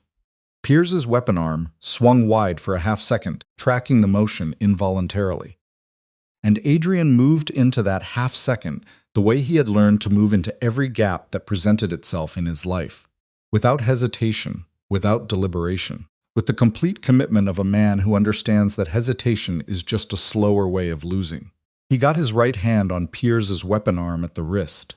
Not a grab, a clamp. The kind of grip that comes from the forearm and not the fingers. The kind that doesn't shake loose, because it isn't built from tension, but from the complete closing of a hand around something it has decided not to release. Piers pulled back. He was strong, compact strength, the dense functional strength of someone who had spent 2 years preparing for something. And for 3 seconds, they were locked on the rocking deck of a boat moving through dark water, with neither of them able to resolve the geometry. Then Piers drove his elbow back into Adrien's left shoulder. The pain was extraordinary.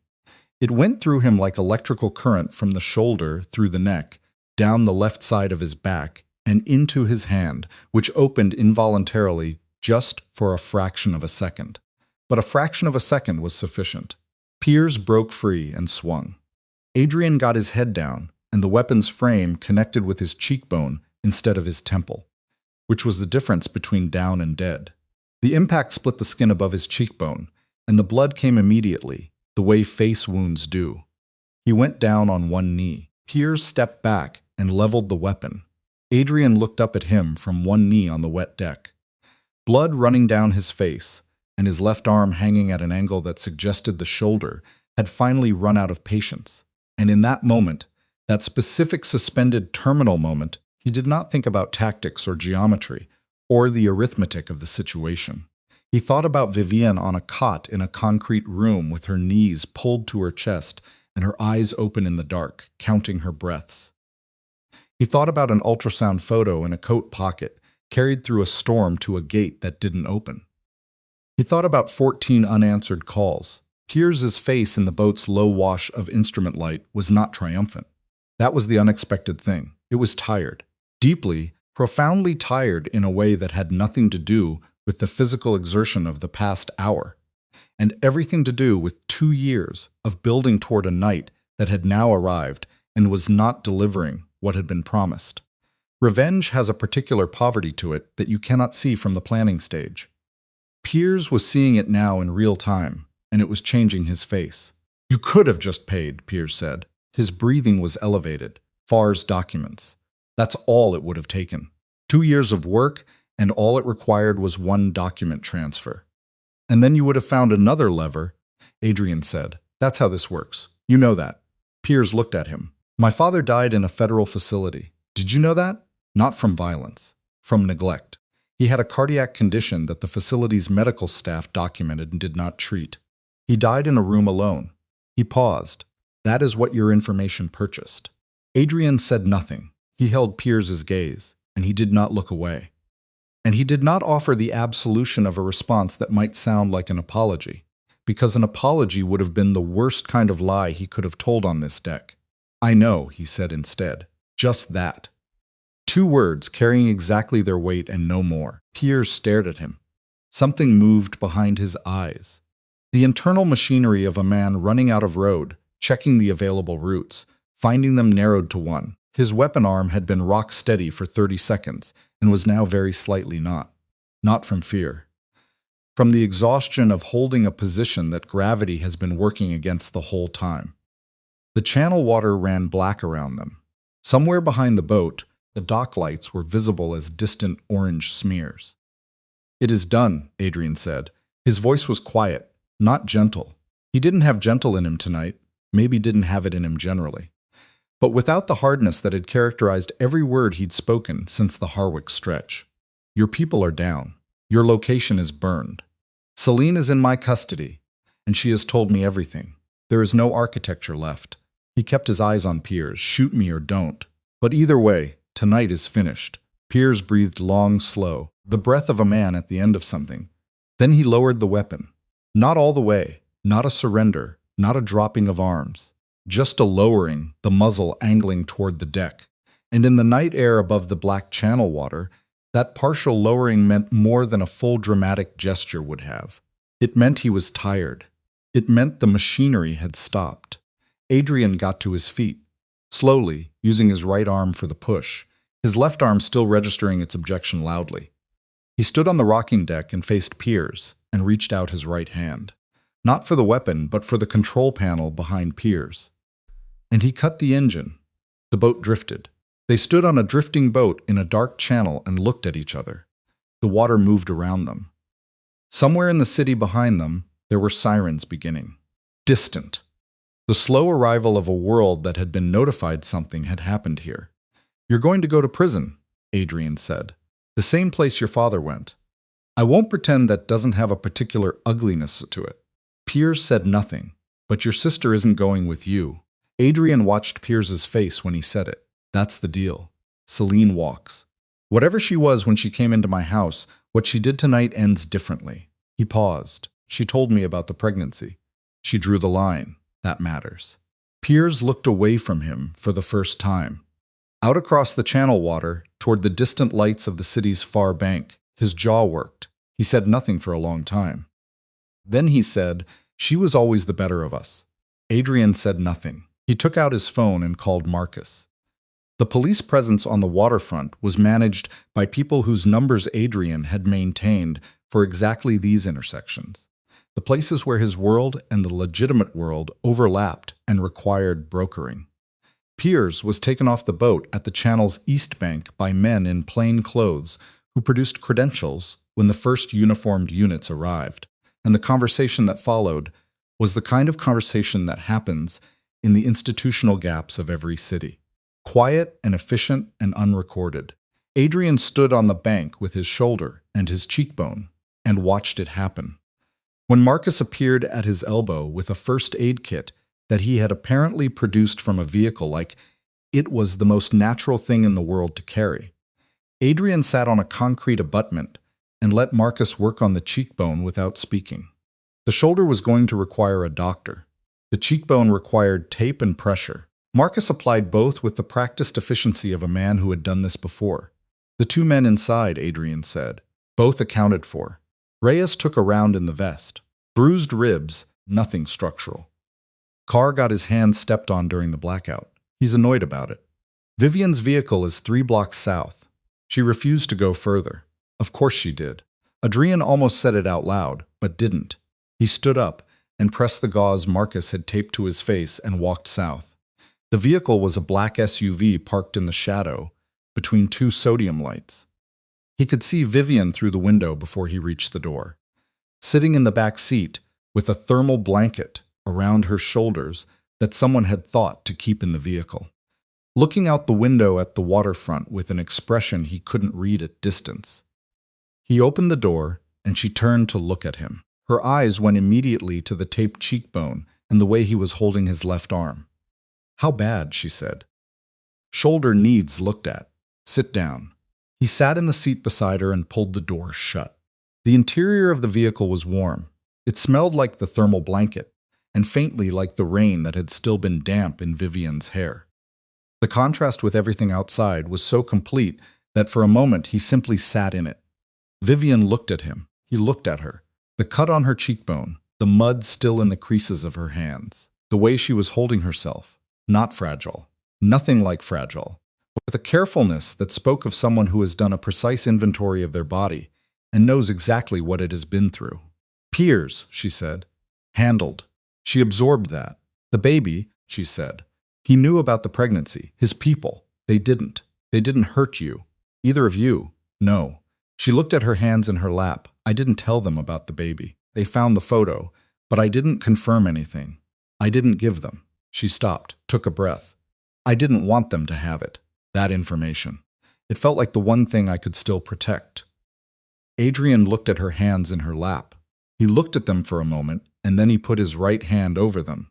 Both of her hands. And he didn't say anything. She didn't pull away. They sat like that for a while. Outside, the waterfront continued its slow reorganization. Vehicles moving, men dispersing. The machinery of cleanup operating in the dark with the practiced invisibility that Adrien's world had always depended on. Inside the vehicle, none of that existed. There was just the warmth and the thermal blanket, and two people on the other side of a night that had cost more than either of them had been prepared to pay. "I listened to your calls," Adrien said. "Vivien was still. The log on your phone. 14 calls. I looked at every timestamp." He didn't look at her when he said it. He looked at their hands. "I saw your name on the screen that night every time." She was very quiet. The particular quiet of someone who has been carrying something for hours and is now setting it down carefully, not sure what shape it will hold once it's no longer being gripped. "What were you going to say?" he said. "If I had answered the first time." She thought about it. He could feel it.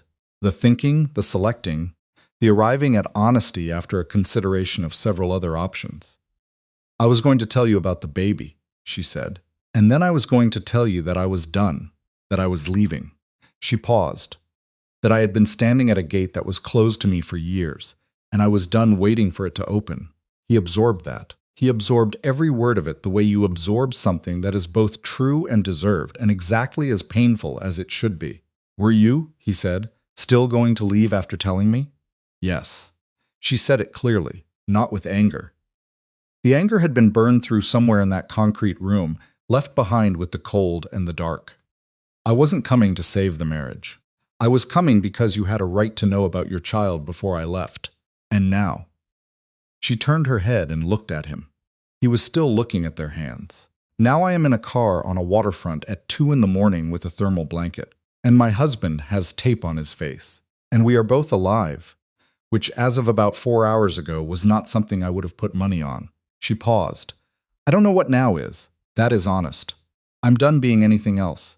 He looked up at her then. He looked at her directly, which was something he had also been doing less of than he had realized. Looking at her directly without the avoidance that had built itself into the architecture of their daily life, so gradually that he hadn't noticed it becoming the architecture. She looked back at him. The worklight's ghost was still in her eyes somehow. That particular alertness of someone who had been alone in the dark for a long time and had decided to stay awake. "I'm not going to ask you to forgive me tonight," he said. "I'm not going to ask you for anything tonight." She held his gaze. "Good. But I need you to know that I understand what I did, not what happened tonight. Before tonight, the 14 calls they're a symptom. The gate order is a symptom." He paused, finding his way through it with the same care she had used, finding her words. "I built something that required me to be a specific kind of man, and I let that man crowd out every other version of myself, until there was nothing left inside the house that was worth coming home to. And you came anyway. For 8 weeks, you carried something that should have been the most important thing in my life, and you drove through a storm to tell me, and I He stopped. His voice had not broken. It had not risen.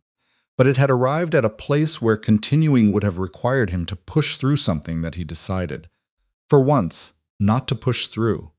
Vivien looked at him for a long moment. She turned her hand over under his so that her palm was facing up, and she held his hand. Not squeezing, just holding. The way you hold something you haven't decided about yet, but aren't ready to put down. "Drive us to the hospital," she said. He looked at her. "The baby needs to be checked.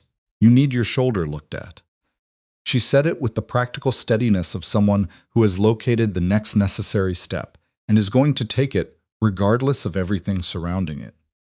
"We can figure out the rest after." He nodded. He reached forward and knocked on the partition and told the driver where to go. The vehicle pulled away from the waterfront and into the city's nighttime streets.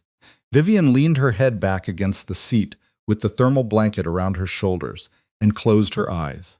Not from exhaustion, but from the specific relief of motion, of being in something that was moving forward away from the place it had been. Adrien watched the city move past the window. The streets were quiet at this hour, the sodium lights making orange pools on wet asphalt. The buildings dark except for the scattered windows of people who worked at night or couldn't sleep.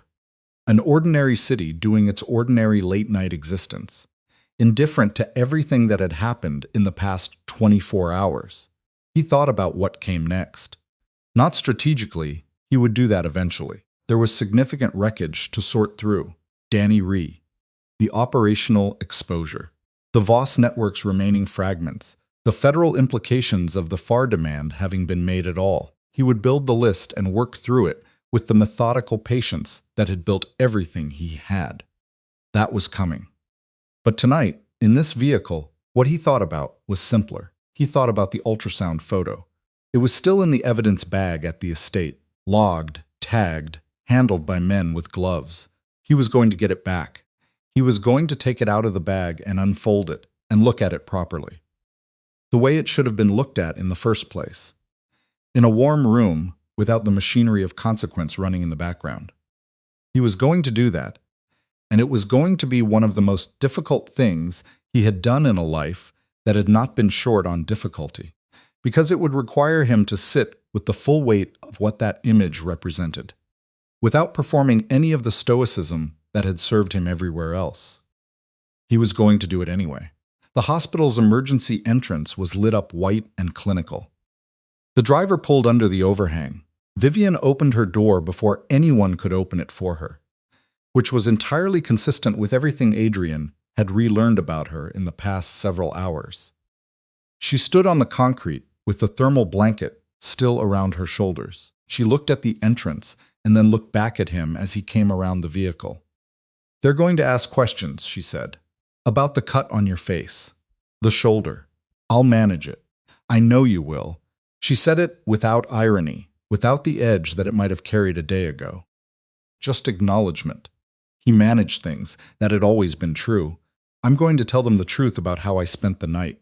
The cold, the fall, all of it. The stress." She paused. "I'm not going to lie to protect." "Don't," he said. "Tell them everything. All of it." She looked at him, reassessing. "The way you look at a familiar object that is revealed an unfamiliar angle." "Okay," she said. They walked into the hospital together. Not arm in arm, not with the performed closeness of people trying to project unity, just side by side. Two people who had both been through something and were both still standing. Walking through automatic doors into fluorescent light and the institutional smell of a place that existed specifically for the aftermath of things going wrong. The intake nurse looked up, looked at Adrien's face, looked at Vivien, asked the standard questions in the standard order. Vivien answered them. Adrien stood slightly behind her, his left arm still held carefully. He said nothing because she didn't need him to. They were separated into different examination areas. Vivien to obstetrics for monitoring, Adrien to a trauma bay for the shoulder. It turned out to have a partial separation. The attending physician addressed it with the particular bedside manner of someone who has seen worse at this hour and isn't going to ask follow-up questions as long as the paperwork clears. It took 40 minutes, during which Adrien sat on a paper-covered examination table and stared at the wall and waited. Marcus texted twice. He replied to both with single words. Celine Voss was processed through a channel that would result in a conditional arrangement. Not freedom, not prosecution, but the institutional gray zone that Adrien's relationships made available in specific circumstances. It was not justice in any clean sense. It was what was available. He had told Marcus to make it happen, and Marcus had made it happen. And Adrien sat with the moral weight of that. The way he had learned to sit with the moral weight of everything he had done in 15 years of building an empire on the rubble of other people's structures. Squarely, without excuses, without the comfort of pretending it was something other than what it was. Danny Rhee was a different calculation entirely. Danny Rhee had a daughter named Harper who played soccer. Danny had made a choice that had nearly killed Vivien and the child she was carrying.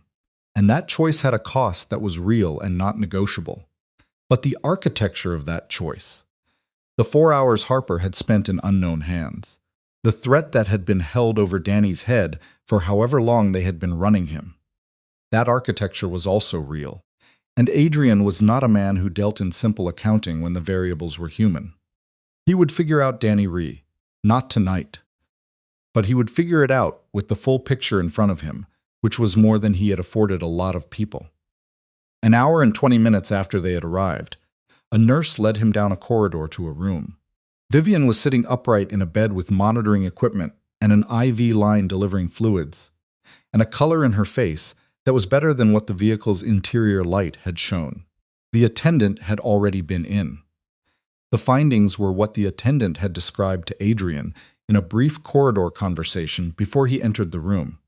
Stress markers elevated but within manageable range. Fetal heartbeat confirmed. Strong, regular. No indication of compromise from the cold exposure or physical stress. The pregnancy was intact. Both of them were. To the extent that anything is intact after a night like this. Adrien sat in the chair beside the bed. Vivien was looking at the monitoring screen with the focused attention she gave to information she was processing. She looked at it for a moment longer, and then she looked at him. Strong heartbeat, she said. I heard. The doctor said it like it was routine. Like babies just hold on through whatever they do.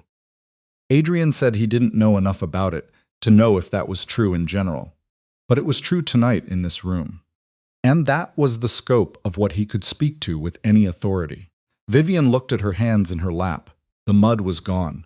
Someone had given her a warm cloth at some point, and she had cleaned her hands with the thoroughness of a person who needed something specific to do. Her hands were her normal hands again, the hands he had held in a vehicle on a waterfront an hour ago. I'm not going back to the estate, she said. I know. Not immediately. Maybe not. I don't know the timeline. But I'm not walking back through that gate and resuming. She looked at him. I need somewhere that is mine while we figure out what is next. I have a property on the north side. Small. Nobody knows it is connected to me. He paused. It's safe. More importantly, it's separate. You would have it completely. I wouldn't come unless you asked. She considered it. The considering was genuine. He could see her working through it, testing it against her requirements. I'd have full access. The keys. I could leave when I wanted. Yes. And you'd actually stay away unless I asked. Yes. She held his gaze for a moment that had the quality of a measurement. The kind of look that is taking an accurate reading of something and will not be satisfied by performance. Okay, she said. The word was small and it was not a resolution. It was not forgiveness or reunion or the beginning of something repaired. It was an okay. A provisional, careful, open-handed okay that was asking for nothing except the space it described. And Adrien received it for exactly what it was without trying to expand it into something it wasn't. There is something I need to tell you, he said, about the whole operation. The Voss network, Danny, Celine, all of it. The full picture. He paused. You have a right to know the world you've been living inside. I've kept it from you because I told myself it protected you. It didn't protect you. It just kept you from being able to make informed choices. Vivien was quiet. I will tell you everything, he said. Not tonight. When you're ready, and when we're somewhere that isn't a hospital room. But I want you to know it's coming. That I'm not going to manage what you know anymore. She looked at him for a long time. Long enough that the monitoring equipment beeped twice in the background, and a nurse checked the doorway and left again. "Who are you?" she said. "When you're not running something." The question was not rhetorical. It was not cruel. It was the most genuinely curious thing she had asked him in years. And it landed with the specific weight of a question that the person asking it actually wants answered. He thought about it seriously without deflecting into performance or deflecting into darkness. "I don't fully know," he said. "That is an honest answer." She nodded slowly. "Then that's what we figure out. Not together, not necessarily, but possibly, eventually." The word "we" doing careful, modest, non-committal work in that sentence, carrying exactly as much as it could hold without breaking under the weight of what still needed to happen first. He stayed in the chair beside the bed until she fell asleep, which happened gradually over the next 30 minutes. Her body finally processing the demand note that the night had delivered, he watched her breathe. He watched the monitoring equipment mark the two of them. Her and the child that had been carried through a storm in a coat pocket and held on a concrete floor in the dark and was still, impossibly, stubbornly there. He sat in the chair and he did not reach for his phone. He did not make calls or send messages or begin the operational reconstruction that was waiting for him on the other side of this room. He sat with his bad shoulder and his taped cheekbone, and he watched his wife sleep. And he stayed there the entire remaining hours of the night. Not because it was a gesture, and not because it was penance, but because it was the first true thing he had done in a very long time. Simply being present in a room where someone needed him to be present without agenda, without exit. The sun came up eventually, the way it always does. Indifferently, incrementally. The light arriving not in a single moment, but in the gradual shift from dark to gray, to the thin, clean gold of a morning after a storm. Adrien was still in the chair when Vivien opened her eyes. She looked at him. He looked at her. Neither of them said anything for a moment. And in that moment, the distance between them was exactly what it was. Real, earned. The specific distance of two people who had damaged something and were standing on either side of the damage. Not pretending it wasn't there, but not walking away from it either. "You stayed," she said. "I stayed." She looked at him for another moment. Then she reached over and pressed the call button for the nurse, because there were practical things to attend to and a day to begin. And she was not a woman who deferred practical things. But before the nurse arrived, she looked at him one more time across the clinical light of the hospital room. And what was in her eyes was not forgiveness and not love, at least not the uncomplicated kind. It was something older and more durable than either of those. It was the look of someone who has decided, after full consideration, to continue. Not to forget, not to pretend, but to continue. That was enough for now. It was enough. Outside, the city moved into its morning. The waterfront was already ordinary again. Dock workers, delivery routes. The forgetting that cities do efficiently because they have too much happening to hold on to any single night for long. The Harwich stretch looked like every other section of highway in pale morning light. The storm was 3 days behind the weather system by now. Somewhere over the ocean, spent. And somewhere in the north side of the city, a small property sat waiting. Keys not yet handed over, rooms not yet filled. Holding the particular potential of a space that has not yet been decided about. The greatest distance Adrien Marorrow had ever crossed was not the 40 feet of open ground to the waterfront building's eastern wall. It was not the dock with a weapon at his face, and it was not the channel in the dark. It was the 12 inches between a hospital chair and a bed. He crossed it without drama, in the thin morning light. He leaned forward and put his hand on the bed rail. He stayed there, not asking for anything, not offering anything except the simple, difficult, insufficient, and necessary fact of his presence. It was not enough to repair what had been broken. But it was where repair begins, and Vivien, eyes open in the morning light,